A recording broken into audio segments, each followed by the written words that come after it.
The Silk Thread Part 4. The unmasking. Daniel loved spectacle. For his 39th birthday, he spared no expense. The Whitfields' house blazed with lanterns in the garden. Crystal glasses clinked beneath chandeliers and a hired quartet played softly in the corner of the ballroom.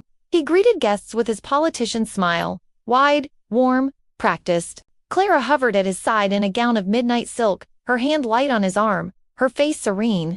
Only Elise, standing quietly among the crowd, saw the glint beneath Clara's calm. The guest list was long. Colleagues from Daniel's firm, their country club friends, a smattering of relatives, even his boss. Everyone who mattered to him was there, exactly as Clara had planned. Midway through the evening, the band paused, and Daniel's best friend tapped a glass for attention. "Ladies and gentlemen, if I could have your ears," he boomed. "We're gathered tonight to celebrate a man who." Clara stepped forward, smiling sweetly. "If I may interrupt." The room quieted. Daniel blinked at her, surprised but amused. "My husband deserves more than a toast," Clara said, her voice warm, carrying. "He deserves a tribute, and I've prepared something special." There was polite applause. Daniel chuckled, slipping an arm around her waist. "You didn't have to," but Clara was already moving toward the projector at the far end of the room. The first slide appeared on the screen. Daniel and Clara on their wedding day, grinning and glowing. A collective awe rose from the crowd. Clara narrated smoothly. 13 years together, we've built a home, shared laughter, faced storms, a partnership of trust." The slides continued. Anniversaries, vacations, family Christmases. Daniel puffed his chest, grinning like a man basking in his own MILF. Then the images shifted. A hotel receipt, time-stamped 3 months ago.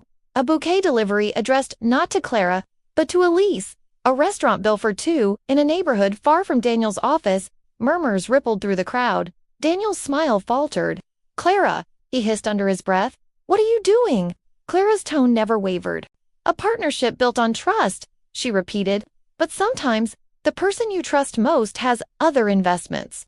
The next slide appeared, a screenshot of the invoices folder, then an email, enlarged in bold font. "Not a chance." Clara's too naive. She'd never see it coming. Gasps. Someone dropped a glass. Daniel lunged toward the projector. "Enough." But Clara raised her hand. "Please, darling. You wanted everyone here to celebrate you. Let them see the man they're celebrating." The room was dead silent, all eyes fixed on Daniel. He stammered, searching for words. This is taken out of context.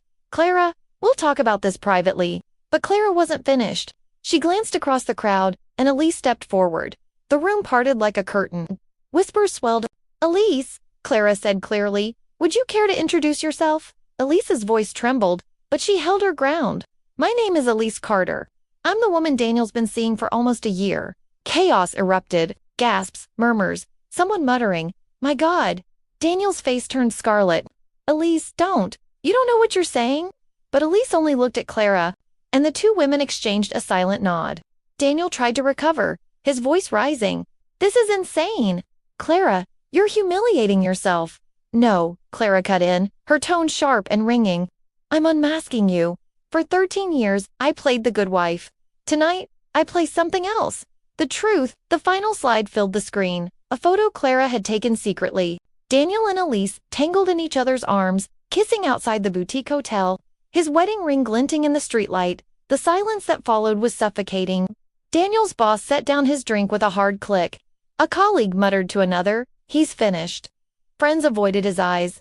The carefully constructed image of Daniel Whitfield, husband, professional, respectable man, was collapsing in real time. And Clara stood at the center, radiant in her composure. Daniel lunged toward her, his voice cracking. "Clara, please." She stepped back, holding her ground. Her voice dropped to a cold whisper, audible to everyone. "You thought I was naive? You thought I'd never see it coming, but I did. And so did she." Her hand gestured to Elise. "And now? So does everyone else." She clicked off the projector. The room plunged into awkward silence, broken only by the shuffle of guests excusing themselves, the clink of glasses abandoned. Daniel stood alone, his face blotched with rage and humiliation. Clara turned her back on him and walked toward the door, Elise falling into step beside her. For the first time in weeks, Clara felt light, not broken, not small, but free.